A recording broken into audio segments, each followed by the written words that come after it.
junglers into Rengar as well, or else they're going to start getting their hands on those champions. And you want that priority, take it off the table. I expect Immortals' last ban here to be the Graves to prevent it going over.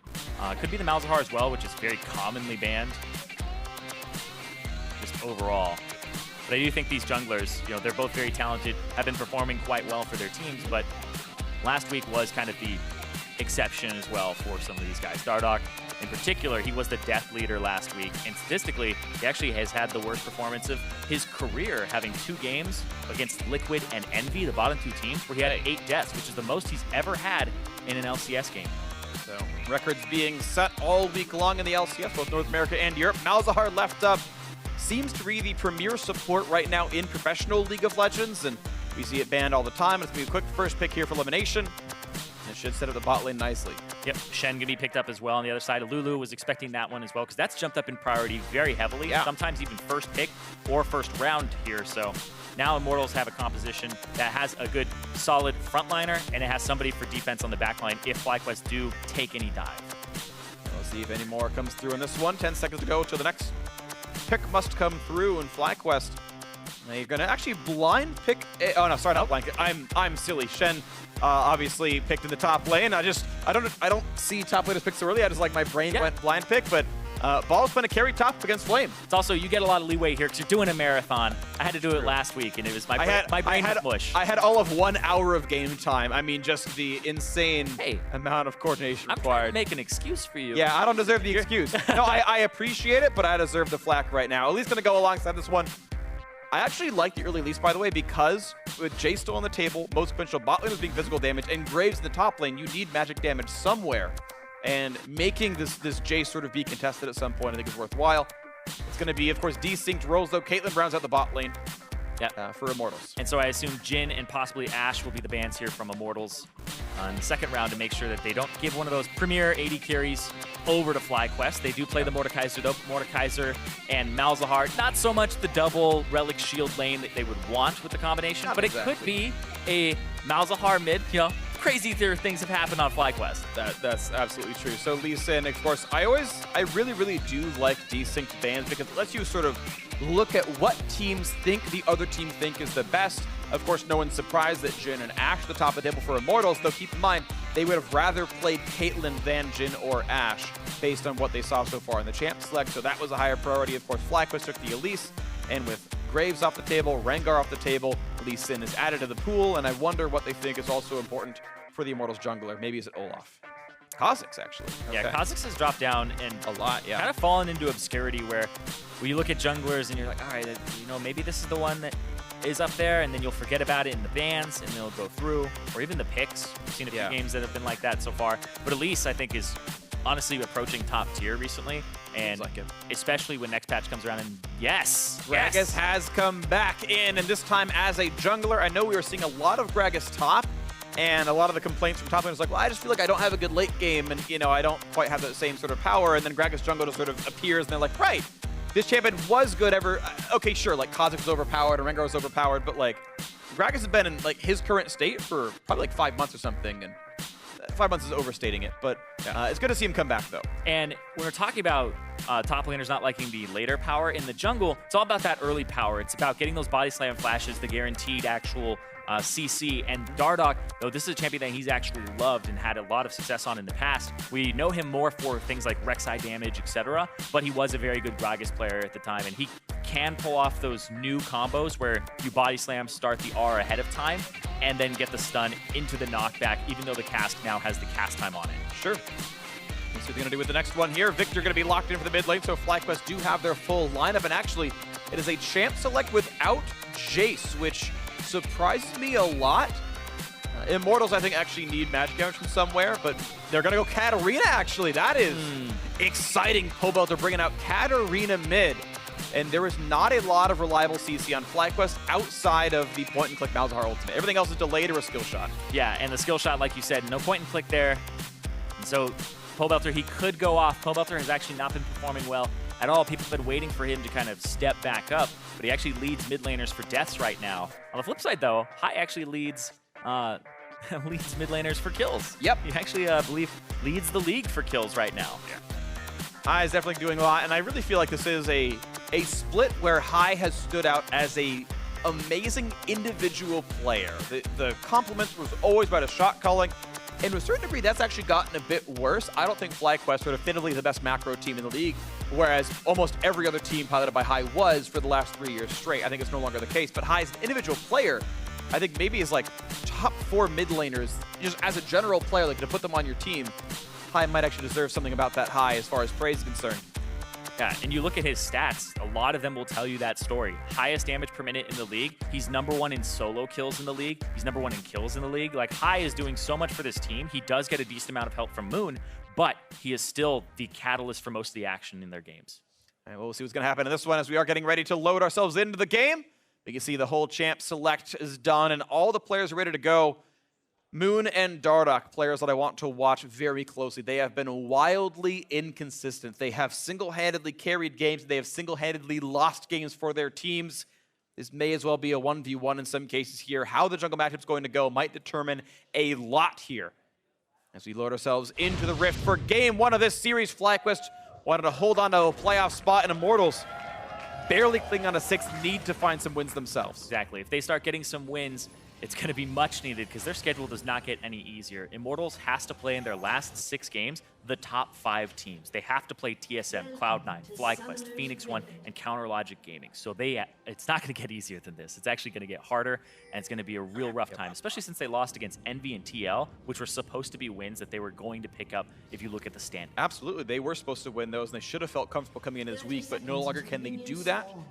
Immortals even got extra time to gel. They played over in Korea at the IEM tournament and you know, did reasonably well there. They made it to the top 4, and that's cool and everything, but they've just slowed down as time went on, despite the fact that the roster actually got some time to play together. And what's kind of funny is on the opposite side, FlyQuest, I feel like, have slowed down as well. They started out so well. They were like tied for first for a little bit almost, and it just it's kind of been downhill for them. And I think this happens a decent amount in spring splits, where a team that comes in with synergy or more time ahead of everybody else who just got together, like Phoenix One had a week of scrims ahead of time. Some people are just getting their Korean imports in, etc. Immortals had to take a break after Gyeonggi and actually wait for Olleh to fly in, who they didn't have at the very beginning.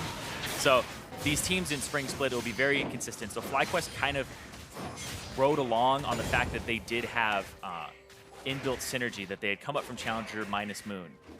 So they actually had a pretty good idea of, you know, what to expect for themselves. Other teams, though, were still trying to work out that synergy and even the basics. Okay, and we'll see if more can grow from these squads, though, as, again, yeah, they didn't have the same growing pains as other squads, but here we are into week 7, and you're expecting the level of your competition to be up there. Immortals actually getting a huge fan vote, which surprised me quite a lot. I still feel like FlyQuest are in a better spot overall as a team, but certainly can be anyone's game to win. Yeah, people aren't having too much faith, though, in the random picks. This is a much more standard draft from FlyQuest. Yeah. It does lack a tank in the lineup, though, which could be a problem later on when Gragas and Shen are very big. But it's kind of a Katarina playground, minus the fact that there's 2 exhausts. Yeah, that hurts it a bit. Which could hurt her a lot. But I do think Immortals overall just have like a standard composition. They have some defense. They also have a good amount of offense here. I feel like both teams are reasonably well-rounded. Again, aside from the fact that there's no tank in FlyQuest. In FlyQuest, it's like we expect crazy things now. It's like we're expecting the unexpected at this point. Pobelter getting a nice chunk of damage there, and all right, tries to trade well enough against High. He was still going Deathfire Touch. Yeah. Trade in the bot lane, exhausting Olleh, forcing the flash out of Lulu. Turn and take more damage to try and 30 gold. He kind of stays. Maybe not worth. Maybe he tries to stay inside of experience range, but it's definitely unnecessary damage. I think Olleh should kite back a little bit more, but he didn't want to give up position in the lane. And Moon, because they had spotted Gragas on the right side, Moon is actually going to go around here, take this out, and Dardoch will probably do to red and be none the wiser here. Interesting. So Dardoch's jungle pattern was Raptors into the bottom jungle, back into the top jungle, and it gave Moon enough time. And actually, wow, they managed to spot it. Dardoch had his camera up enough to ping, hey, Elise is here for sure. I saw a Krug split over there in the fog of war. The Moon gets that satisfying 60 gold Spiderling and is ahead in the jungle. Lemonnation dodging the Caitlyn Q, that's really important. But it is a lane lead right now, and significantly, by the way, for the Immortals duo. They are blasting by a lot right now, and it's interesting because we talk about Immortals doing interesting lanes and doing kind of silly things, and ooh, they're picking Mordekai's, but they didn't win lane. But if their meta lane looks like this, Mordekai's looks way better. Oh, now man. Sivir loses lane to Caitlyn. Like, I'm not gonna lie, Yeah. Caitlyn Lulu's super abusive, and it's really hard to win. But it still looks worse than all their Mordekaiser lanes. Yeah, they pinched this lane really hard, got rid of the Jhin, the Ashe, the Varus, all banned away from Immortals, and made sure that they had an okay matchup here. And it's definitely one that is very favored for them. The Malzahar doesn't really get to do much until 6. And we'll see Dardoch on the bottom side. Moon is actually going to Blast Cone into him. Hello! Body Oh. slam barrels there. Unlucky for Moon. Lots of damage coming across. Forcing the flash out, though. Dardoch does retreat, and Moon gets the rest of the camp. But, whew, that could have been scary. Yeah, that was a lot of damage there. He had the barrel prepped just for doing the camp, and as soon as Moon came over, popped the barrel, body slam in, half HP Elise. Moon happened to walk right into that one. That was unlucky, but of course the fact that the dual lane was there turned it all around, and FlyQuest doing okay. Early recall for Lemonnation gets him the refillable potion and pieces of what will eventually be a Frostfang. Altec just spell shields and peacemakers, and they'll be okay on this one. Yep. But yeah, Altec has gone through all 3 of his potions already.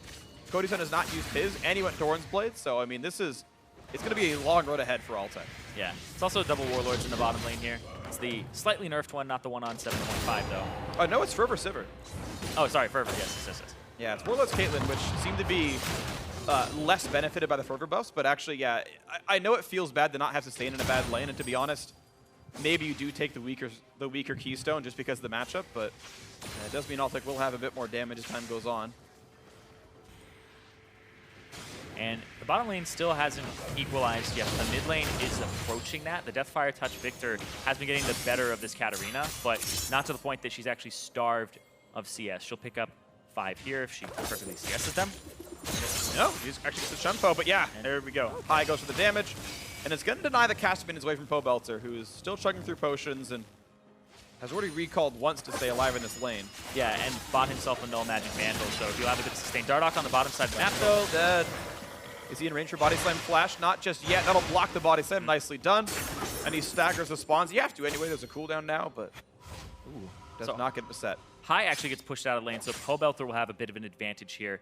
And he still has both of his summoner spells. High down the exhaust, which is his main defensive tool against this Katarina.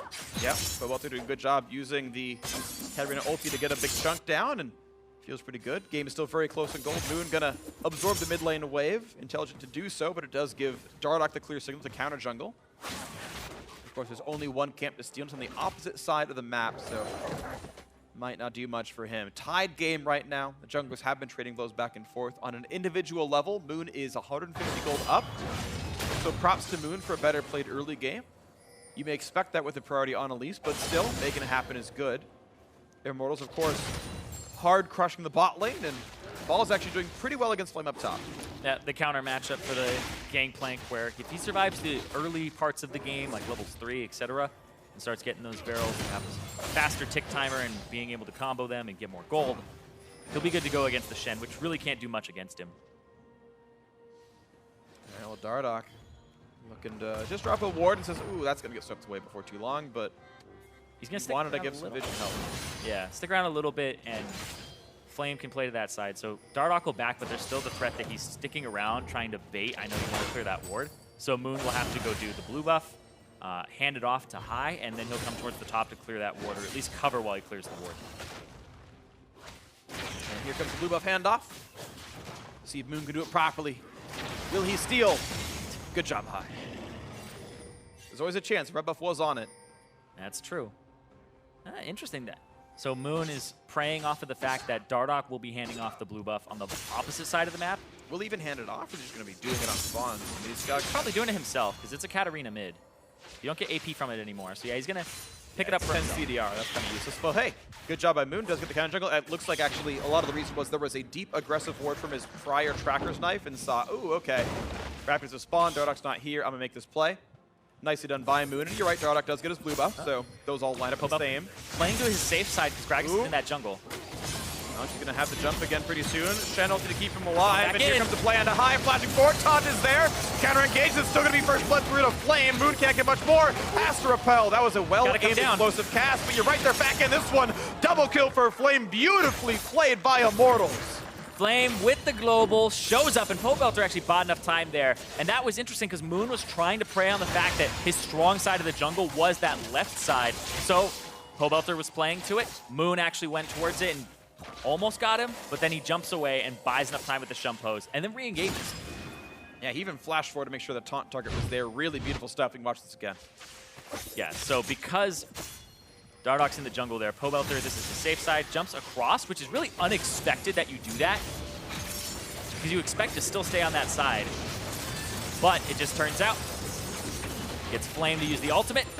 Moon, appropriate there. Dardoch definitely on point with those casts so far. Just that one, but looked like it was going to land true. I want to point out, it was smart of Dardoch to drop turret aggro early.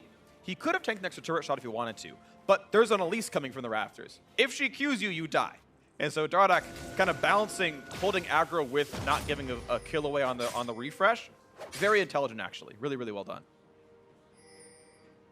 And now Immortals getting to take away some map control back, and Pobelter now actually winning overall with the CS lead and those ward kills. Yeah, and he's just purchased magic resist after magic resist items so far. Katarina has so much in terms of base damages that her typical builds don't even include things like Death Cap or Ludens, etc. You go for like Rylai's, Leandri's by the end of the game. So you're okay with building items like the Gunblade and the Void Staff and just relying on base damages and the fact you get so many Shumpo casts, so many of your passive resets off of picking up the daggers. Yeah. And so you can buy all this magic resist. You can make it so that the Viktor loses these trades just off of that. Yeah, I'm glad she's not like full Sunfire Cape status, like old like 2014 top lane Katarina, but you're right, she is half and half. It's like old Diana build, essentially. Nice jump in there by Flame. And Balls, despite the fact that his laner left the lane, actually, having a pretty hard time now dealing with this. I feel like it's a lot done there. And 2 kills ends up doing a lot for the Shen in the top lane. First blood on top of it as well. And now Dardoch just holding on his bottom side. They want to get control of the bottom side here, Immortals do. So they've already had this gigantic CS advantage, but they want to turn that into an Infernal soon. And you do that by actually getting this bottom turret, by applying pressure there. But Dardoch, his route is going to take him to the top side. This is actually Moon coming through, and they've backed off. They're actually clear. Wow, Cody Sun summoner heals to give a bit of extra move speed to his Lulu to guarantee they get out of range. That was probably more than was needed. I understand they're respecting a flash Lemonnation ult and a Gangplank ulti on top of that, so you know, it's debatable, but the way it pans out, that summoner heal was not needed from Cody Sun. A little bit too risk averse there. And it's Immortals, though, either way, holding on to an 1,800 gold lead. Those 2 kills on Flame feel pretty good. Balls, by the way, risk averse as well. Early Jarum's Fist, not actually building towards the rest of the 2v4s just yet, but you can see just how good Flame feels with his 130 armor. Just jumps into anything he wants. Yeah, delays his build. He also has no boots versus tier 2 boots, and now he's going to get dove top lane is what it looks like here. They have pressure. Moon's going to have to run up. It's not fast enough on the wave clear from the Shen for Dardoch to stick around. All right, so nothing going to happen just yet. And it's FlyQuest looking at their wounds from the early game. Now, it's interesting, actually, looking at some of the stats from these teams before the match.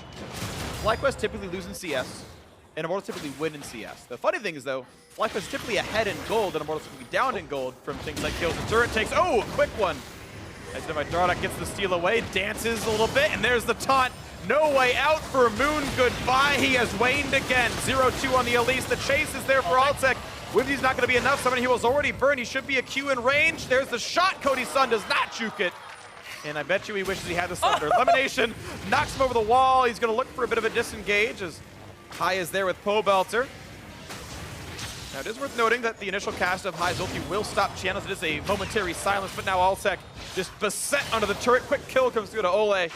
Thunderlord secures it now when the chase is back in. High, Ignite is on, can't survive it. Pobelter pulls the trigger and shoots him down. He's getting fed. The early CS deficit doesn't matter at all. We talked about High having really good lane phase and actually playing individually well, but Pobelter, this seems like a turnaround performance from him so far. This is the game where he's off to a great start and has a CS advantage in lane that you really shouldn't early on. Yeah, huge props to Pobelter. Immortals actually gonna take first turret as well. A turnaround match for them, a turnaround game. 4,000 up. They are slaughtering this early game. One of the best they've ever had. Yeah, and Dardoch gonna actually prey on balls up top here. gets a flash. All right, gets away with it. That is still summoning spell down. That's still advantage. And with Dardoch's time, Immortals really doing a great job. And the funny thing is, it's not just Dardoch, it's everyone making good plays. Yeah, actually, it's a lot Flame with the Shen showing up. Yeah, he's... Dardoch, this is actually the first time that he really gets kill participation on anything, I believe. I believe this is his first kill here. He's the one who picks it up. Otherwise, Dardoch doesn't have an assist to his name. He's 1-0-0. He has been around to help, but it's been mostly Flame and Pobelter so far in this game. Whereas his bottom lane was just an advantage for Cody Sun that got turned around by the Gangplank ultimate. When you're using your Shen global to arrive at a fight on one side of the map, the GP can freely use his global on the other, and that turns around a fight. Ends up being a 1-for-1 there, but then Altec gets... What did Altec walk back forward? I think he wanted to like fight a ward or something. I think he maybe misclicked, but he had no reason to walk forward there. And then... Just damage. Yeah. Exhaust was down, ult was down. Yeah. He knew the tools were out. And I mean, I think some of this feels like high misjudging his damage output. Like, I know Katarina lost 2 magic resist, but you're sort of going to kill her with the exhaust when she's at 80% HP when he popped the ulti down. But quick rotation by FlyQuest, going to actually equalize the turret score pretty nicely. And that will be that one going down, so something going back to their favor. But it is still Immortals with a heavy lead. Yeah, and like you said, misjudging the damage, I think, is a very good way to put it, because he's running with like 65 extra magic resistance from his items that early on in the game. It was a rushed Megatron Cloak, the Dark Seal to try and get some AP and stack up and take care of a little bit of that lack of damage if you can get snowballing. But then the Merc Treads on top of it, like there isn't even too much in this game that Merc Treads will actually affect, right? It's like Elise Cocoon and then some slows. There's some slows that you reduce the duration of. Doesn't work on suppressions or anything like that. So the silence also, I think, is also another one. But in all reality, it's like, okay, it's the best boot buy here for the lane matchup. Purchases them very early on and wants that mobility in the lane to continue to close the gap. And you can see 2 levels up, and he's just a very threatening Katarina that Hyde, even though he was zoning him off of the wave originally, is now the one getting zoned himself. Yeah, it's going really heavily Immortals' way. Quick and Chrono Deck pickup as well. Last hit goes to Pobelter, the Dragon Slayer himself. And yeah, it's a 3,500 gold lead for the red team. And honestly, exactly what Immortals needed, because as you mentioned, the remaining schedule is almost impossible for Immortals. I believe it's the hardest left in the NALCS. I'm pretty sure it is. And they came off a week where they lost to number 9 and 10. And now they're beating number 4. And that is crucial. Again, I'm going to beat it to death. Playoff standings are insanely important right now, and Immortals are on the cusp of losing their spot in playoffs. This win means a ton in keeping it. Yeah, exactly, because they already have the tiebreaker over Echo Fox with 2-0, so they are technically 6th place and Echo Fox is 7th. So that means as we have less and less games to play, hold on. A lot of damage coming through to Pobelter, but look how much damage he's got. He's going to jump back in onto it. They're going to bring a Shen delivery. He gets the solo kill before it even happens. He has another reset. Pobelter's still alive. Moon can't get anything done. Dardoch's coming Olleh as well. Pobelter's still alive. Another shield. Balls can't kill it. 3 for 0. Triple kill to Pobelter. And he's still alive. He doesn't go down there. 3 for 0, like you said. Pobelter is popping off. Oh man, Gunblade regen, 800 health worth of shields. Let's go. Pobelter feeling good. And it's like, it's the best person to have it on too. He's the snowball member. You get it on your tanks, it's not that great. But Caitlyn's not even anywhere in sight. Doesn't get any assists on that either. It's the turnaround there. It's the shields that they're able to offer him, the defensive power for this person who needs to snowball. And now he's got 10 stacks on his Dark Seal. Oh, he's looking for an 11th, even though it doesn't stack that high. What? There's a knockback. Beautifully aimed by Dardoch. The slow is there. The flash chase for Olleh just to make sure he can get some stuff done. And takes the kill credit. Absolutely. 2-0-1. Cody Sun got an assist. Way to go, buddy. MVP bot laner. He has actually been winning that bottom lane very hard. The matchup has just been so difficult for Altec and Lemonnation to actually leverage anything in. And they counterpicked themselves with the Sivir into the Caitlyn, but they also got counterpicked by the Malzahar and the Lulu. So it's just a winning bottom lane for Immortals in 2 senses. So they continue to push that. And yeah, he got an assist. Yep. All right, Cody Sun. Money on the board. 26 CS up. Fight for the Raptors. Ooh, Moon wins that one. Beautifully. Wow. What a smite. Oh, baby. Down 2 levels under Dardoch, though. Moon is actually getting destroyed now. He tried to make some early plays. couldn't quite convert them, and now Immortals is walking over this game. Yep, same thing with Pobelter versus High. High is 2 levels down. Pobelter, highest level in the game, and nobody can really 1v1 him, so they're going to put him in side lanes and have him rotate to objectives like this. This blue buff is going to get leashed. Everybody's going to start showing up here, but you have to be conscious that Flame still has teleport. Balls is actually close to having his cannon barrage available. Pretty fortunate the blue buff reset, ran out of patience, and goes over to High. But it's such a small consolation prize in a game they are losing by a lot right now. FlyQuest hoping for the way in. Dardoch can now just start living in that FlyQuest jungle. He tried to steal blue. Didn't happen. Fine, I'll try to steal red. Whatever. Get off me.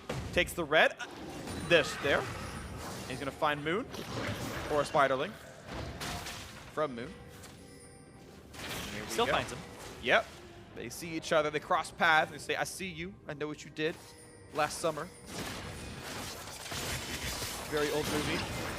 Most of you have never seen it.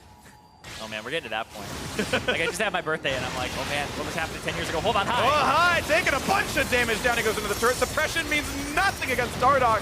Barely even lost HP. It doesn't matter for anybody. Immortals can dive any turret they want. They've got too much gold. The money bags are huge. Tons of damage against Altec. Cocoon not quite going to land. Dardoch healed up by Cody Sun. Summoner heal, second support. Thanks very much, buddy. Doing the best he can. Now they're going to keep sieging mid here. They're going to have Flame on the top side, push out, and here comes the siege. Cody Sun with the trap max first. Yep. He's bringing that utility. Yep. It's been 4 points into the Piltover Peacemaker and 4 points into the trap. Yeah. Caitlyn should be putting some points into the Peacemaker early. Yeah, I like 3 to 4 player. points queue and then you max trap after. Because that's the time when you're going to start grouping up with your team, when turrets have started going down. And how bad does it feel to like show up when turrets have gone down and you're like, sorry guys, I got rank 2 traps. So this is my bad. But right here, Dardoch, so great. I was talking about how he's actually very proficient on this Gragas, even though it got changed. It's harder to execute the barrel combo on after you engage. But it's no problem for him. Yep, of course being flashless helps as well, but yeah, it just means that, look, sometimes people can flash away from your ulti. If they don't have flash, you knock them back or into the wall anyway and everything's just fine. And look at that, Immortals. The funny thing is they don't often win with these leads because their mid to late game has been bad, but this is an almost insurmountable advantage. This is one of those things where I'll bring up a point of drama in the community. There is Weldon Green, who's with G2, formerly of TSM, who's talking about how 90% of the game is between minutes 20 and 40. And that if you have early game gold leads don't really matter. Well, he says gold leads under 3,000 don't really matter. This is a gold lead of 7,000, where everyone knows that's a massive early game lead that you could almost walk it through at that point. And Immortals are in that sort of echelon where, as long as you don't misrepresent the argument, everyone agrees this is a huge early game lead that most teams can close out. Yeah, there's a breaking point where your early game was so good that your 20 to 40 minutes really doesn't matter, and you have to royally screw it up. Yeah. So, which happens. The whole idea of, do we train to get so damn good at those first 20 minutes that we don't have to train late game as much? Or do we train the late game and then we'll end up in situations like this, where we're 7,000 gold down and our training doesn't matter, right? And that's why it's such a back and forth thing, because you're arguing on different methodologies of training. Right, and you're arguing for diminishing returns on, expected value, basically, right? Like, and yeah, it's a topic that we probably don't get into too much more here, but I will say it is an interesting discussion to talk about early game training versus late game training and how much it matters on both sides. Yeah. I will say though, in order to train your late game, you have to play the early game. So in a zero-sum world, you don't reset the game at 20 minutes in scrims, and people have actually stopped doing that. So everybody will play it through, even if it's a losing game, unless it's one that's like this level. I actually think if you get to around this point, it's 50-50. Sometimes I have seen teams just forfeit it. Yeah, a game like this is one of those GG at 20s where it's like, do you really play for the 5% of getting the comeback? And in this case, of course, you're in a match, and yes, you do, of course. You hope for that 5% where somehow that thing happens and Immortals royally screw up and the explosive cast knocks you out of the Katarina ultimate and Lulu ulted Baron somehow, even though she can't. And, you just hope that, Smite, no. You hope you picked Mordekaiser and you get a game remake. I don't know. That was the Reddit thread today. There was no ban. He didn't do it. The master Unlucky, yeah. The plan's completely ruined. That page got turned out of the notebook. I don't know what happened, but this is Immortals. And at this point, it's check the boxes, right? It's like, okay, take the Drake on cooldown. Like, if it takes you a while, that's maybe a black mark on your luck. You should win this game pretty quickly. You're hoping for a sub-30-minute win, but take the Drake on cooldown, stack those up, get the stats, double Infernal Drake, great for a snowball lead. Make sure that the Elder Dragon that will eventually spawn this game is stronger. And again, Immortals check the boxes. You've got map control. Any of your tanks can face Checker Brush and live. Keep the wards up. Don't give anything away. If Immortals play this game right, they give up 0 turrets and 0 kills for this game. And that's the goal, right? Like, you train for that at least.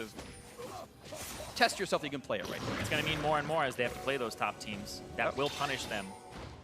Yeah. And so they have to learn the punishes themselves. Now it's about an 8,000 gold lead. It's increased as they shoved all these waves into the tier 2s. And Immortals are taking control of the top side jungle where around Baron is. No Infernal Drake for the next few minutes. So this is actually completely correct in terms of just macro and how you play it. Starve them of vision at the Baron pit. Go between top and mid. Have your other split pusher, the one with teleport and the double globals on the bottom side of the map. And since he's in a good spot too, Titanic Hydra, so this will just constantly be a push in from Flame too. Yeah. They have control on all 3 lanes. And I like the higher damage Shen build. The team is winning. You want to add more pressure. I think you don't do this if you're the team 8,000 behind, but in this case, I think it's absolutely the right buy. Looking for the dive now. Pobelter just pushing high. Exhaust is on. The turnaround is here, but look at the shields. Look at the healing. Nothing even done. Pobelter leaves the fight with more than he started thanks to wild growth. And it's Dardoch tanking out of the turret, but does give away the kill. That time it was over-aggressive, turned around by FlyQuest. Hold on, though. That's the jungler here. We'll see what FlyQuest ends up doing, but they don't have their waves shoved out. They've been constantly under pressure, and that's one of the things that when you have a 1-3-1 split push, it's the beauty of it, because you lose a fight, and you actually aren't going to lose much for it. They take so long for them to push the wave from their tier 2 all the way back out and get to the turret. So by the time Dardoch respawns, they may have already mounted a defense here on Immortals that prevents these waves from even going past the halfway point. Yeah, so nothing, I guess no harm, no foul. It's a yellow card, I guess, in this case. And, you know, Dardoch has to take a quick minute on the sidelines here, but still a foul. Yeah, I mean, you're right. It wasn't exactly the right line for it. Thank you for correcting me, Zirene. You keep my sports metaphors honest. It's a bogey, but they're still, you know, in the lead by several strokes, so they're okay. Yeah, see? You like that one. Yeah. We brought up the golf.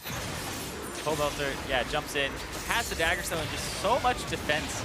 You can see Olleh throws the wild growth. Pobelter walks out pretty much unscathed by that. And Dardoch's the one who looked like he didn't even want to fight it at first. He was kind of like zoned them off the turret. Dardoch didn't even get onto high there.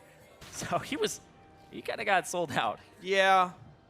Well, and that was what I was talking about, though, is how good is Immortals late game shot calling? We saw the stat. They have a 64% win rate with the lead at 20 minutes. Now, those aren't all 8,000 gold at 20 minutes, so it's not like they have, you know, that chance of winning this game. But the question was, how clean is your end game? You are ridiculously ahead right now. Teams will forfeit games against you with this kind of a lead, and you're giving away kills in a turret is not okay. Yeah, and I think it gets even worse as time goes on, because this is a Gangplank you're talking about top lane. This is only going to get much stronger as the game goes on. You have a squishy Katarina that if you jump in, these double exhausts may be able to take care of her. So the longer you delay, you know, the less these items matter, the less levels matter, etc. And Balls has pretty much gone through the laning phase.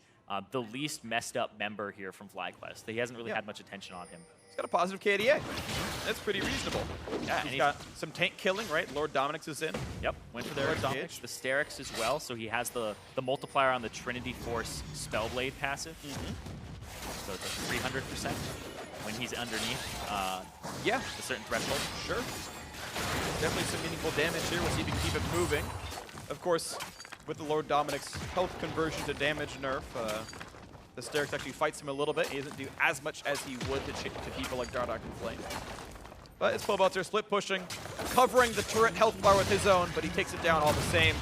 And wow, he broke Flame's shield. Woo! Tons of damage, Balls. And that's going to be a check for him, too. Now it's, what does he go next? I don't think lethality is the answer. I think he actually goes for an Infinity Edge. I think you start going crit build here. You hope you farm 7,000 gold and get IE Phantom Band, so good luck with that, but... IE Static, IE Phantom, either is fine. Probably Phantom, it's cheaper a little bit. Yeah. But yeah, this is a super tough game ahead for FlyQuest. Immortals, they still are in the driver's seat. Here comes the play for the Baron. Prior tower dive slip up notwithstanding, it's still 10-2 in kills. Their DPS on Baron is not high at all. I feel like they're instead fishing for a fight or a pick here, and it's like a half-hearted Baron. They're not using as many abilities. Dardoch is half HP, and now, good taunt, good knockup. Dardoch running out of health, though, could be trapped, but he's going to stay alive for now, and the kill comes 3-on-1. A trade kill onto the jungler, but it's a 3-for-1, actually, as the fight begins. And as FlyQuest forced to run away, no jungler means they could re-engage for Baron, and they do. Oh boy, so the DPS will be down a little bit. They'll probably actually commit more to this. So it'll actually be about the same, but they don't have that burst. They don't have that smite. Balls is about to set up barrels here too. Well, maybe, but it's going to be pretty difficult. Flame wants in. High's dead. High is taunted. High is gone. Barrels mean not enough. Of course, Pobelter durable as he needs to be, but it does stop the Baron, so I really can't flame High for the play. It does stop the Baron, but that fight was a 4-for-1. Yeah, and I'm almost convinced here that Immortals never really wanted the Baron. They wanted those kills. They wanted that 10,000 gold advantage, and that's how they're going to push it and go for the Infernal Drake. Yeah. And it didn't look like they were committing too much to the Baron. They were like, let's just do it slow and steady. And it was never like a burst or a desperation by any means. It was calm and collected to try and get the fight as opposed to the 50-50. Because I know Dardoch doesn't like taking 50-50. Sure. It's one of the nice benefits of a 2-tank comp. One tank can absorb Baron and say, yeah, don't worry, I take no damage. The other can frontline for the team fight like this. I will say Dardoch is more magic resistance based right now, so he is taking a decent amount of damage from this Baron. So he jumps in, takes a lot of damage there, and Pobelter, there's nothing really interrupting there, because High, doesn't have the ultimate on him in time, and they tried to blow up Dardoch, so it just seemed like they were trying to get a kill and get out. It was really, really strange there, because FlyQuest, it wasn't going down too quickly, but they panicked. Yeah, you're right, they had a bit more time to play with. I think they wanted to fight maybe on top of the GP ulti and use that for a bit more damage, and yeah, it maybe could have been cleaner, honestly. And that's been the consideration we've had against FlyQuest, where their first 15 minutes often looked pretty good, but then Moon stopped playing so well. And then their end game started looking worse as well, where they're doing all these desperation Barons, and it just feels like the team is kind of falling apart a little bit. And of course, we're in a game now with a 10,000 gold deficit, so, you know, at a certain point, you give them a pass for the rest of this game. But the Immortals managed to get the 4-for-1. And they're going to look for closing out this game, of course. Next Dragon will be Elder, which will be a good game-ending buff potential. Baron's still available as a play. And as soon as Flame's ulti is back up, which is now, they can do that same setup. Pinging onto the Baron. They have control of the area. Immortals are going to try to just start it up. This one may actually just be a rushdown. Yeah, this one's a rushdown. You can see just the DPS difference there. Now it's okay, hold on. Right. They know that we're doing it. Yeah. Scryer. I don't think they want to fight for this now fight. They're slow DPS. Moon's going to repel towards the pit. Here comes the team fight. Knockback kill and elimination. Looking for a bit more. Moon's going to get taunted. Moon's going to go down. Pobelter is godlike. He's killing everyone he needs to. 7-0 and 6. And there we go. The clean re-engage onto the Baron. Cody Sun survived the fight. And now he's going to lifesteal and region with the Ocean Drake. And that's going to be a no-contest Baron kill at a certain point. Not even a chance. It's just the counter push here for FlyQuest. They set Sivir to the mid lane. They finally got one back, but Immortals managed to play the Baron bait well twice in a row. Yeah, they lost so many lanes on FlyQuest's side that they honestly can't shove anything out. Even when they're in their 3-on-3, they're 1-on-1 and 1-on-1, it just ends up being one where Immortals just have more vision in the jungle. And as you can see, High is just going to try to shove these out and give them a small breath, fresh air, and just try to relieve the pressure that's on them, because all these waves are shoved in. Flame is bottom, shoving that wave in. Middle is going to equalize in the center, and then this top one's still going to be around tier 2. So it's perfect for Immortals to go for something like this. They actually pull off again, and they instead go for the fight, and which I think is right. They're not in a point where you have to go for a 50-50. They're way stronger in these team fights right now, and they're going to be stronger for the considerable future. Yeah, FlyQuest, I feel like, could have had a better game if their gold was closer. You actually saw in that replay, Cody Sun dropped to 15% just from Gangplank ulti. Imagine they actually have the space to do anything at all in that team fight. Maybe they get some of those kills back, but Immortals at this point is walking it in. Not as fast as the Team Dignitas one, but 32.5 minutes in, mid lane inhibitor will be going down after that turret falls. And at really no point does FlyQuest have a chance at fighting. Boom! Knockback is there onto High. Never actually does flash away. And the kill's going to be next onto Altec, trying to run. And the flash not going to be the damage for Cody Sun. Doesn't get a crit on that one, so it's going to be the disengage quickly. The FlyQuest still lose their mid laner. And the base is, of course, cracked. Yep, super clean so far from Immortals. Hasn't been really any big mess-ups at all. Dardoch, once or twice, that's it, when he went on a late call. And look at that, Pobelter, showboating. Just killing everything. Double kill right there underneath the Nexus turrets. And Pobelter, who was the death leader in the mid lane, actually picks up several kills and goes unkilled at all. Deathless in this last game here. Sorry, first game I should say, but the very obvious 1-0 in this one. FlyQuest never really stood a chance. All the ganks went the way of Immortals, and now it's just all about walking it in. Rounding the bases, walking into the home plate. 1-0 Immortals. They were supposed to the whole way through off the early game, and they did so. Yep, found that gank in the middle, found the turnaround, Flame on the Shen. Big props to him there, because he definitely turned that around. And Immortals, clean game. Smile on their faces. This was supposed to be a very hard match for them, and there are still more to go. And Immortals really made that game look easy. The early game worked out beautifully. Pobelter and Flame, that duo was absolutely massive. There was a supporting cast from the other 3 members, but it really felt like Pobelter, Flame, and 3 wards just making so many big plays. I mean, honestly, that's how I feel about how this play in this game happened. Pobelter and Flame, the turnaround 2 for 0 in the mid lane, where Flame got a double kill and just walked over his lane from there. The bot lane triple kill for Pobelter, where he and Flame did the heavy lifting. And yeah, there was some help from the Summoner Hero, some help from the Lulu and all things like that, but those 2 were massive. They were unkilled. I mean, they combined for 14 of the kills just in the kill score between the 2 of them. Those guys did so much work. Yeah, man. Player of the game, Pobelter. Between both. Yeah, I'm just combine them. No, but it is something that's going to have to require a bit of deliberation because it's very close. Pobelter did pop off with the assistance of Flame. I mean, I don't see a world where it's not one of those 2. Like, I know we don't typically talk about player of the game before we actually call it because we usually talk to the analysts as well, which, you know, we'll talk to them in a minute. But, I mean, those 2... Look, Dash, if you think it's something else, you're wrong. Mark and Scar, you will also lose respect from me if you don't vote for either Flame or Pobelter. But you're right, it could be either one of those 2. Those guys popped off, and it was funny because coming in, I was like, well, is Dardoch going to tilt or is he going to play well? Is he going to hard carry or is he going to feed? Pobelter's playing badly, Flame's mediocre, their bot lane's mediocre. It's like on hit or miss, you know, flip the coin for a 2-faced Dardoch. And instead it was just Pobelter popping off and Flame having a great game also. Yeah, and I really like that suit for them as well, because if Pobelter's able to take control of a game, it's a different suit from him that we haven't seen in a while because he's been struggling. He's been somebody they've had to actually carry a bit. And so he gets to have this game that will boost his confidence, make him feel a little bit more like that old Pobelter, see if that's back. But also Flame, he's a guy that's like, why isn't Flame there? Why hasn't he TP'd in? What is he doing? And the Shen seemed like a really good pick for him, too. Very good ults this game from Flame, absolutely. So, a Game 1 win for Immortals. Well played. Let's throw it down to our analysts to see what they make of that Immortals win.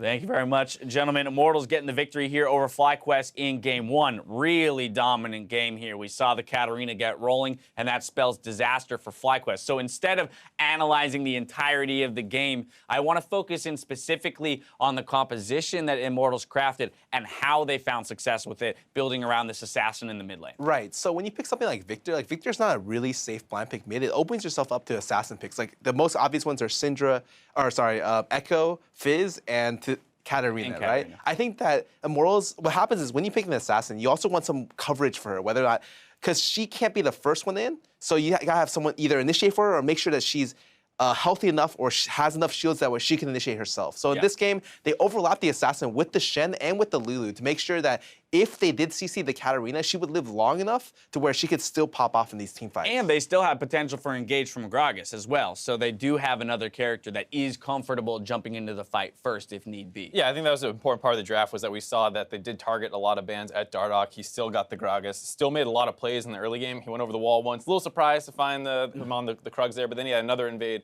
in the top side that resulted in a kill. So overall, you know, a lot of people were playing well this game for Immortals. All right, but the casters were talking about it, Zirene, Phreak. You know, it was the Flame Pobelter duo, right? And let's look at the mid lane here. Very early on, Shen making a visit, helping Pobelter get rolling on the Katarina, and that's going to catalyze a whole lot of kills coming in for that Katarina as the game rolls. Like this EM was actually suicidal. I thought that was really scary, but once he gets a shadow, he can turn this around instantly. I think this flash forward is super smart. He gets a perfect ult off the Flame E taunt. It was delivering Flame closer to them, keeping himself in range for the damage, and then it's off to the races. The 1v1 is very easy at this point. And if you notice his item build at the very beginning, he went double MR item, Merc Treads as well, Negatron, to make sure that he couldn't get picked off. In a lot of these team fights, look how low he falls. But it doesn't matter because he's built so tanky and has 2 shields to overlap himself that he's able to stay alive and still be able to do a lot of damage.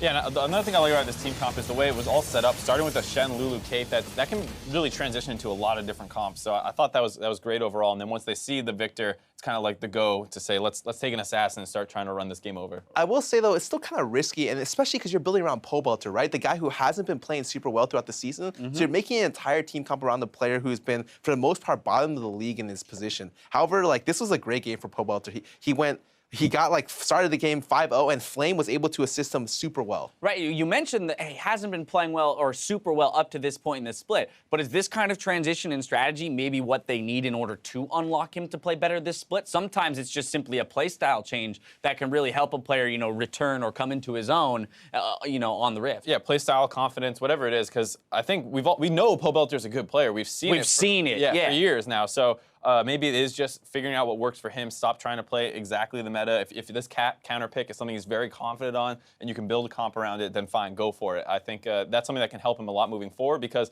we talk about the bottom of this, you know, last playoff spot race. A lot of people are picking up wins. Did grab one. Envy looked really good. Right. So they need to step up. Yeah, if Immortals gets one here, then things become a heck of a lot more interesting. You know, when we talk about that Katarina pick, it's only made possible given permission because of the Shen and the Lulu coming in. Player of the game gonna go to Flame. You're welcome, Phreak. I didn't choose someone other than. Yeah, you did it, James. Yeah, yes. You listen to the earpiece. You know, going to Flame on that Shen, as they have mentioned. You know, in the earlier weeks of the split, we did have some questions around communication and his ability to join fights quickly. But on Shen, having two different abilities that can bring him into a fight, utilizing those spells well. The one that really stood out to me was when Dardoch made the invade onto the Elise on the top side. He gets his ultimate onto him, and they turn that fight. And then just seconds later, there's a fight in the bot lane. He TPs down into that one using his actual teleport summoner and turns that fight as well. So overall, I thought just Flame was really in sync with his team this entire game. And go ahead. I'm just gonna say, like, I'm gonna go back to the point where he just covers the weaknesses of his team, right? Like the assassin's weakness of being not too healthy. Really hard for her to take all ins, especially into exhaust.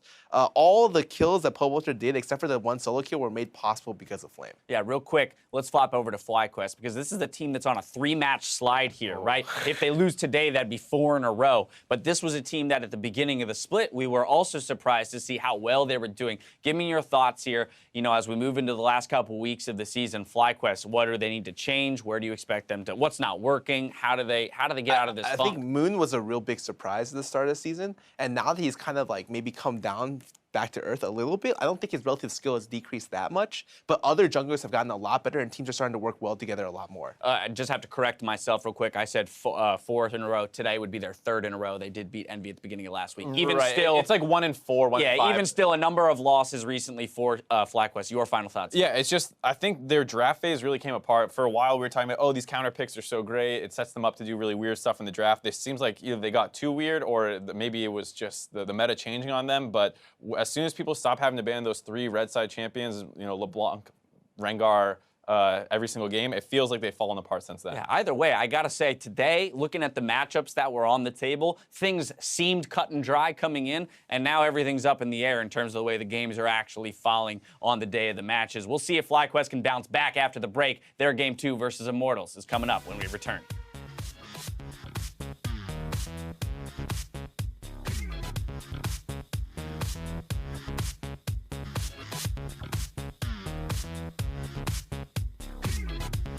Hold on.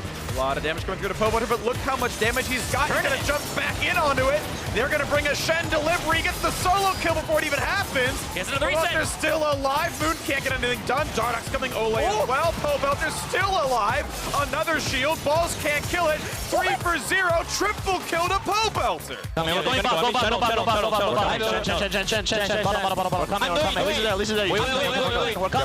going to win this. Cody, go back mid, I think, and cover the wave, maybe. You pick more. I get Elise. I killed my E. Okay, nice. Kill this guy. He has no flash. Nice. Holy shit, Eugene. Let's go, dude. Nice. Let's go, dude. Eugene.